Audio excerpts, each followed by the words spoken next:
Well, Shabbat Shalom. I just want to welcome everyone to the Sabbath Day conference call. This is Barbara, and I'm serving as your host today. And also, Brother Martin and Sister Ellie said they would help with some of the reading of the slides today. I just want to welcome all our family and friends that are here. And also, if you might be listening to the recording or on the internet, we just want to welcome you too. And we invite everyone to go to the website, lunar-sabbathday.com. It's a great source of information about the Sabbath, and all the evidence is based on Scripture. You'll even see a lot of historical evidence there also. Videos, articles, and on the events page, you can scroll down to the bottom and see when we meet, our times and dates. So we would like to have you come and fellowship with us. So today, we are ready to start our discussion about the original timekeeping system. And today's topic is the crucifixion date proves Saturday is not the Sabbath. So I kind of want to go through some, not just today, but some following Sabbath and new moon talks about how Passover proves the Sabbath. There's many ways that Passover proves the Sabbath on the lunar calendar. And I'm hearing a little bit of ticking. Maybe I better go see what that is. I don't know what it is. Maybe would everybody mute your phone and your computer? That might help. Okay, we're going to go forward now. I am hearing something. Okay, the problem of the crucifixion date. This is proof Saturday is not the Sabbath. And I am hearing something. From 918, I'm going to go and mute. Just a minute, 918 area code. That's what I'm hearing. Just a second, it's going to take me a minute, sorry. If I can find it. Brother Joseph, can you mute your phone? Oh, there, I found it now. Just a second. Okay, so everybody be patient. We're on our way. Here we go. And so the Passover proves the Sabbath in so many ways, but this is another angle, another way to look at it. So you may not agree with everything, but we need to study and have an open mind. So the date of Messiah's crucifixion provides the single most overwhelming confirmation that the modern week cycles differently than the biblical week. So, of course, the crucifixion and all those cycles are different than the biblical week that we see in the heavens, but we're all on a Gregorian calendar here, so everybody thinks there's been a cycling 7-day week since creation. But anyways, okay, well, go ahead with this. Brother Martin, go ahead. This, in turn, proves that Saturday is not the Bible Sabbath or Sunday, the true day of the resurrection. When this subject is fully understood, the truth of the biblical calendar is unassailably established.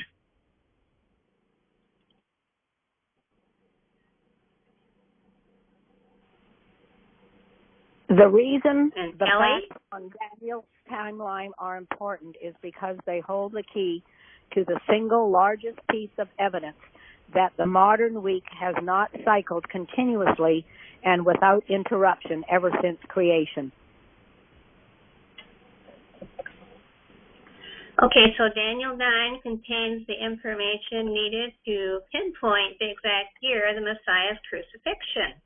So we're going to be doing a timeline study today. Maybe you've learned different timelines. We're basically just showing when the crucifixion was and that it was the time of the Passover on the lunar solar calendar.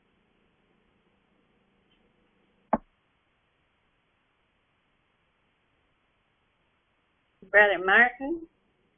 I pushed my button, but it was delaying.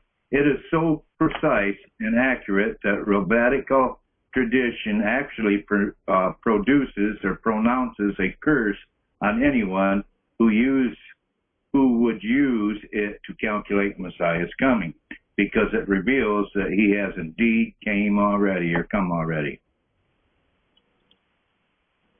Okay, so a sage has said, we hear things about the sages, but a sage has said, may the curse of heaven fall upon those who calculate the date of the advent of the Messiah and thus create political and social unrest among the people, because we're saying he came and maybe the Jewish scholars are saying he did not come yet. So here we go, Daniel 9, Ellie. Daniel 9 declares, 70 weeks are determined upon thy people and upon thy holy city, to finish the transgression and to make an end of sins, and to make reconciliation for iniquity, and to bring in everlasting righteousness, and to seal up the vision and prophecy, and to anoint the Most High. Know therefore that and understand that from the going forth of the commandment to restore and build Jerusalem unto the Messiah the Prince shall be 7 weeks and 62 weeks. Okay, so 70 weeks would be 70 times 7 days in each week, and that equals 490 days. So using the biblical principle that 1 day equals 1 year in prophecy, this passage predicts that from the command to restore and build Jerusalem, 490 years were determined for the Israelite people. And this prophecy was given to Daniel in the first year of Darius. Finding the year of the Messiah's death, then, is simply a matter of locating the date of the decree.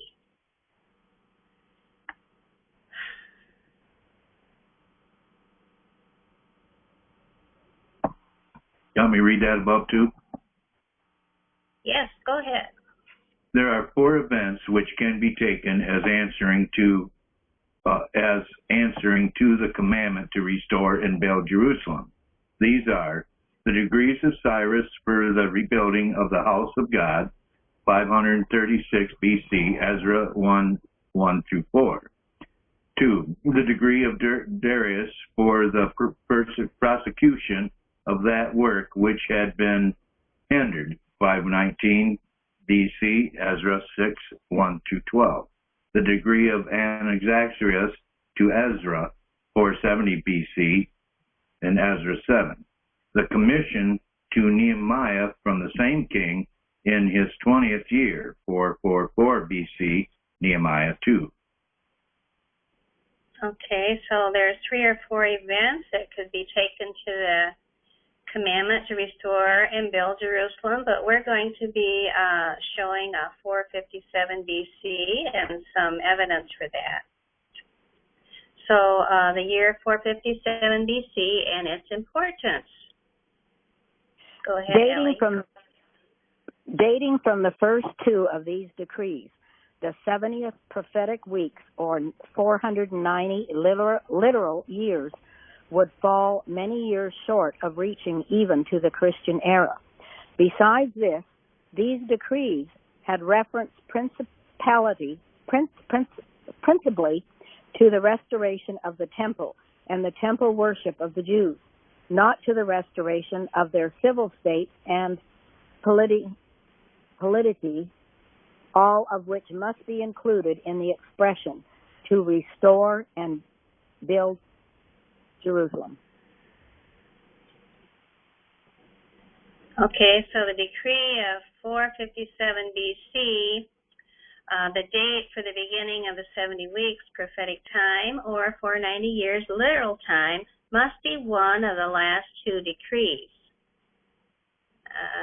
Go ahead, Martin. I got something on my screen here. I can't. Okay, the degree of 457 BC allowed more than any previous degree. It provided the Israelites with the means to restore their nation.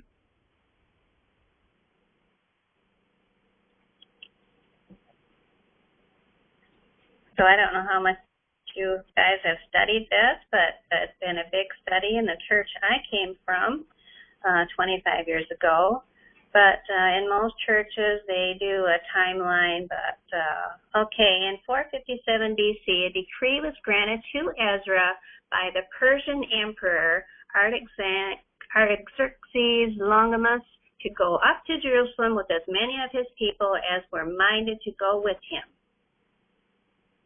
The commission granted him an unlimited amount of treasure to beautify the house of God, to procure offerings for its service, and to do whatever else might seem good to him.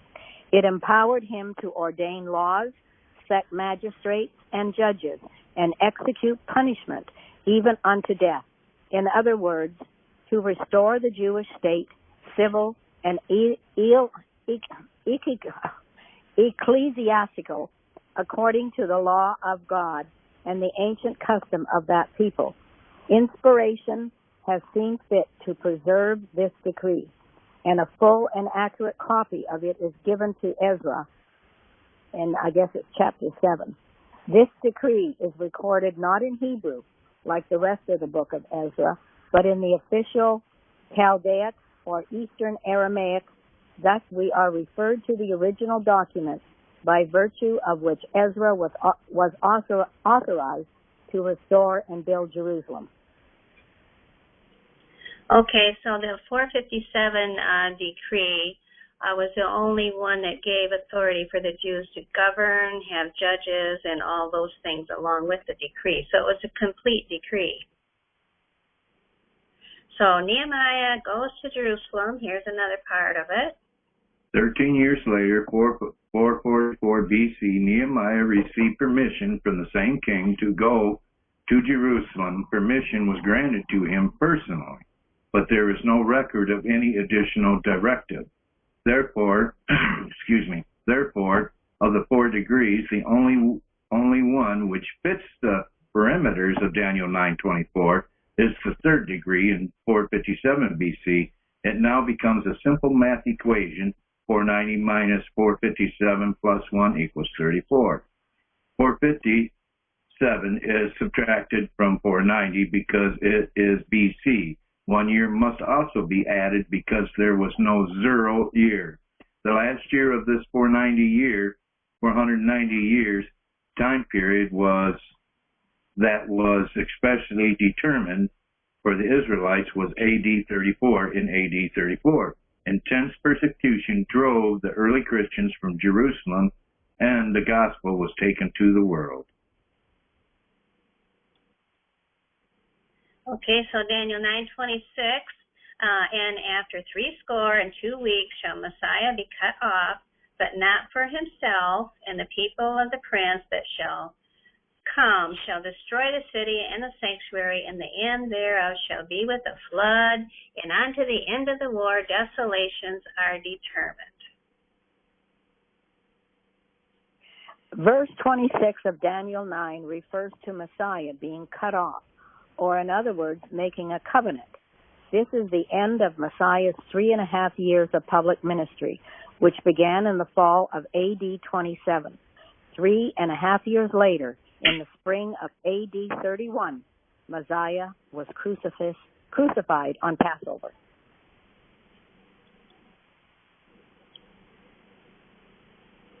The reason these facts are important is because they hold the key to the single largest piece of evidence. The modern week has not cycled continuously and without interruption ever since creation.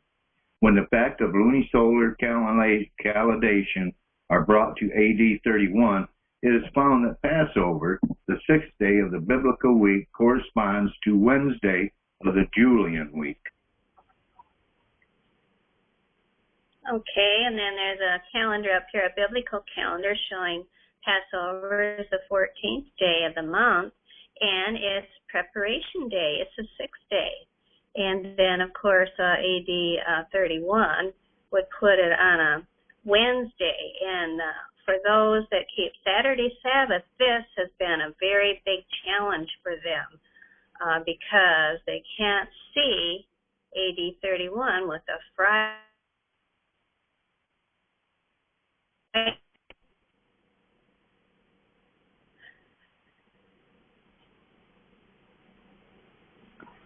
Because the moon is so predictable, Go ahead, honey. I was waiting for you, and I couldn't hear anything, so go ahead. Well, because my screen didn't come up right away. Because the moon is predictable, it is possible to precisely calculate lunations thousands of years ago as well as years into the future. Scholars all agreed that the Hebrew month was lunar. Okay, then there's a picture up here of the phases of the moon. It starts with the dark moon, and then the first quarter is half with the half circle, and then the full moon is all white, and the last quarter, the last half of the moon. So that's always been in the heavens, and we can go back and see where it was full moon day way back in the past and even to the future. The month was a unit of time closely tied to the moon. The Hebrew word for month also meant moon. The reason for this connection between the month and the moon is that the beginning of a month was marked by a new moon. The moon was carefully observed by the people of Bible times.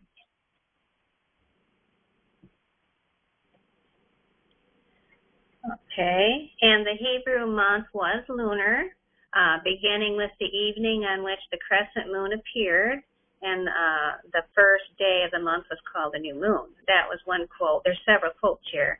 And the first day of the lunar month was observed as a holy day. The religious observance of the day of the new moon may plainly be regarded as the consecration of a natural division of time. These are some of the quotes. The week of Go 7 ahead, days Ellie. is connected with the lunar month of which it is approximately a fourth. Since biblical times, the months and the years of the Jewish calendar have been established by the cycles of the moon and the sun. The traditional law prescribes that the months shall follow closely in the course of the moon. In the early times of our history, the solution was found by the following practical procedure.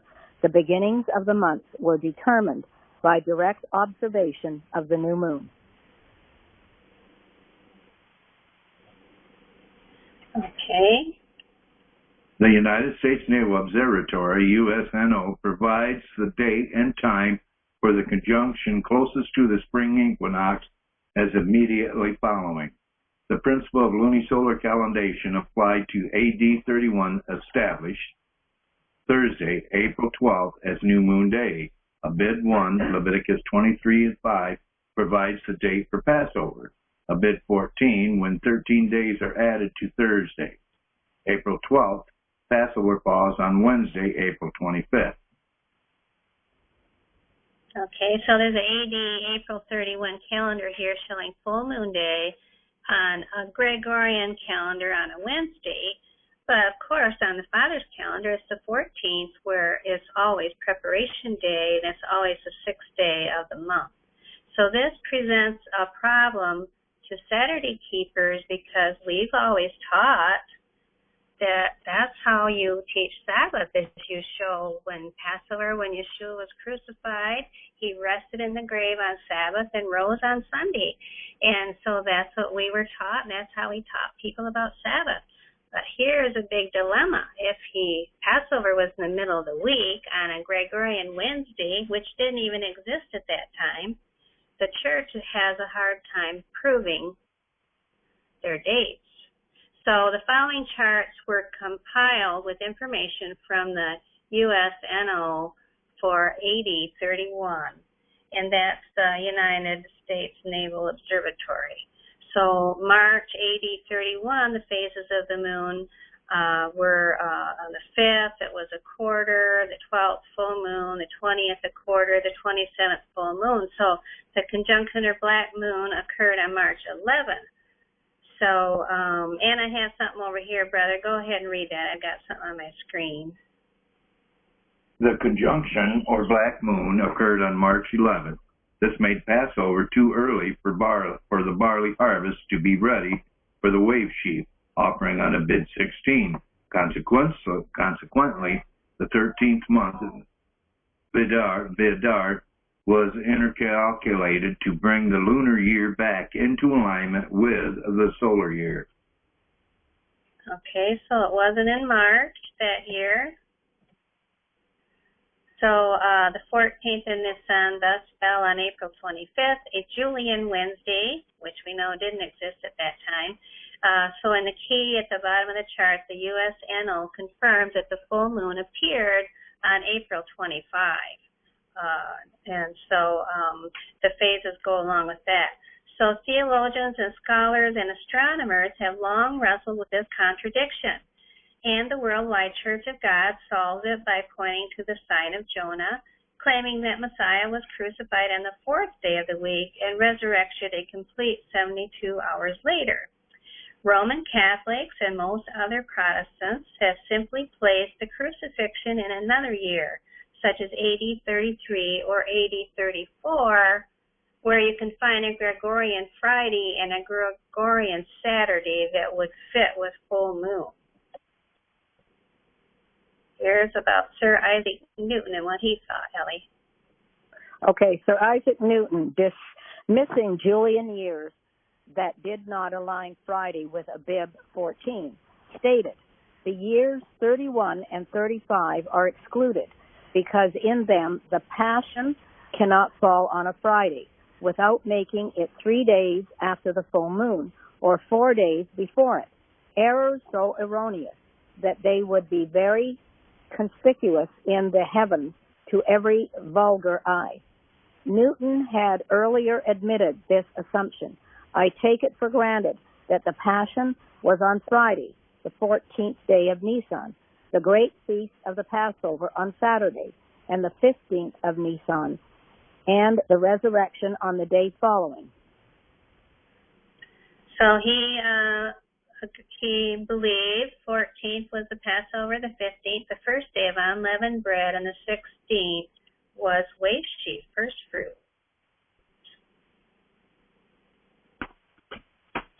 For the same reason, Oswald Gerhardt rejected AD 31 as the year of the crucifixion, and 31 and 14, Nisan, came either on Wednesday, April 25th, or on Thursday, April 26th, but not on a Friday. 7. F. Ostermer, Carl Schultz concurred. I now come to the year 31 AD, when the new moon astronomical conjunction for the Nisan new light came on April 10th, after 28 hours on the eve of April 11th. At this time of the year, every new light is quite easily seen in Jerusalem. Nisan equals April 12th, 14th Nisan, 12th, 14 Nisan, April 25th. Wednesday, 15 Nisan equals April 26th, Thursday. Okay, so these two guys are agreeing with AD 31.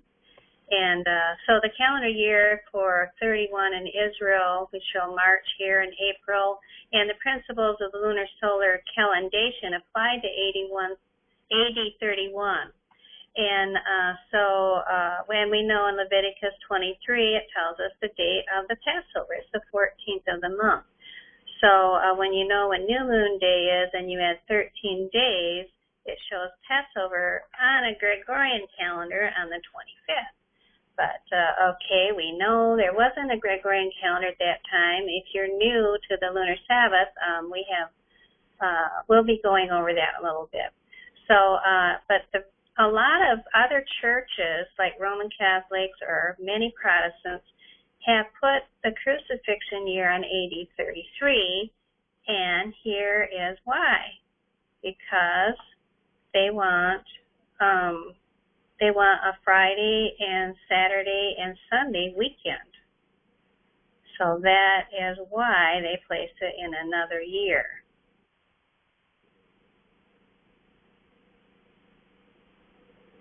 According to the U.S. Navy Whose turn Observatory, is it? My turn. Go ahead. Sorry for interrupting. According to the U.S. Navy Observatory, USNO, the vernal equinox in 31 AD fell on Friday, March the 23rd at 3 a.m. Greenwich time. It says see Appendix H. The full moon after the date of the equinox was Tuesday, March the 27th at 11 a.m., and the new moon fell on Tuesday, April the 10th at noon in Greenwich time. Note that the USNO new moon and the biblical new moon differ in 3 days. The secular science calls new moon when the moon is dark and invisible. In the first 2 days after new moon, the young crescent moon appears very low in the western sky after sunset and sets shortly after sunset. The sighting of the lunar crescent within 1 day of new moon is usually difficult. The biblical new moon is when the first sliver of the moon is sighted within a couple of days after the secular one. Therefore, on Thursday, April the 12th, 31 A.D., the first month of the new biblical year, Rosh Hashanah, became given the barley, was Aviv. That's in Exodus chapter 12, verse 2. Shabbat HaGadol, the great Sabbath, was on Saturday, April 21st, according to Leviticus 23, verse 5. In the first month, on the 14th day of the month, between the evenings, was the Passover, which leads us to Wednesday, April 25th, 31 A.D. Full moon, Passover is always on a full moon, as the day of the crucifixion of Yeshua, and Saturday, April the 28th, 31 A.D., the day of his resurrection. Below is the chart of the events for 31 A.D. Okay, and this is a quote, and so, we don't always agree with everything in there, but we're going forward here. The astronomers made a mistake, but it was not in their calculations. Rather, it was in their assumption that the sixth day of the biblical week was identical to Friday of the modern week. Sometimes in an attempt to disprove this fact, the USNO will be quoted saying that it's not possible to know for sure when Passover occurred so many years ago. This must be understood in the context that the USNO is a government entity. As such, it legally cannot involve itself in religious squabbles over the interpretation of its data. Data is what it is, and the USNO maintains that it is extremely accurate. The USNO its refusal to involve itself in sectarian battle should not be interpreted as admission that its calculations are wrong, rather that the USNO is merely refusing to apply a religion interpretation as constitution. Okay. We're hearing you, Jamie. I'm trying to find your phone to mute it. Oh, it says it's muted on my side. Mute your computer. I'm trying to find you. Sorry. Talking to your baby. Okay. All right. Thank you, brother. We'll go forward now. I think we're okay. I still couldn't find you. You have to mute yourself again. Okay, there, I did find it. Okay. Okay, patience, everybody. We're almost done. This is right at the end here. So, go ahead, Ellie. John, verse 19, verse 31. The Jews, therefore, because it was the preparation that the body should not remain upon the cross on the Sabbath day, for that Sabbath day was a high day, besought Pilate that their legs might be broken and that they might be taken away. John chapter 19, verse 31 states that Messiah was crucified on the preparation. The 14th of every lunar month is always the 6th day of the week. The preparation day just before the 7th day Sabbath. The prophecies of Daniel pinpoint AD 31 as the only possible year of the crucifixion. The predictability of lunar movement allows calculations which reveal an astonishing truth. Messiah was crucified on the 6th day of the biblical week, a Julian Wednesday. Which we know there's no Julian Wednesday, and that's what we're going to talk about now. When was Yeshua crucified? Friday or Wednesday? Well, the answer is neither one, because those days did not exist at that time. Can you hear me? Yes. Okay. This text, John 13:31, is highly significant. It establishes that the crucifixion occurred on the sixth day of the week. The Jews did not name their weekdays. They numbered them. The only 2 days of the week that were named were the sixth day, the preparation, and the seventh day, Sabbath. When it is remembered that the Julian week at the time of Messiah's death was an 8-day week, the evidence is overwhelming. The biblical week and the modern week do not align. Sunday is, therefore, not the true day of Messiah's resurrection, and Saturday is not the genuine seventh-day Sabbath. And I put a couple calendars up here. The Roman Julian calendar that was around at the time of Yeshua had an 8-day week, and it was lettered A through H. And it wasn't until 321 that the Constantine changed the order of the weeks when they were started to be named after the planetary gods then, and Saturn's day was day 1 and Sunday was day 2, and he moved the order and put Saturday on the end so that there would be a seventh day for the Jewish people. So here we are at the end. The prophecies of Daniel pinpoint AD 31 as the only possible year for the crucifixion.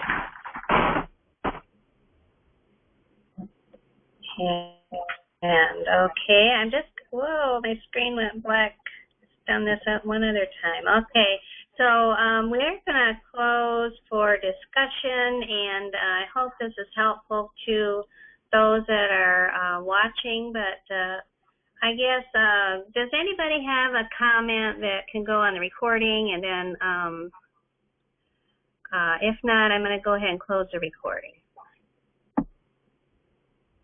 Okay, everybody stay around. We're going to have discussion, and I hope if you're listening to the recording that you will join us so that you can get in on the discussions, because we do have some great discussion, and I'm very thankful for each person being able to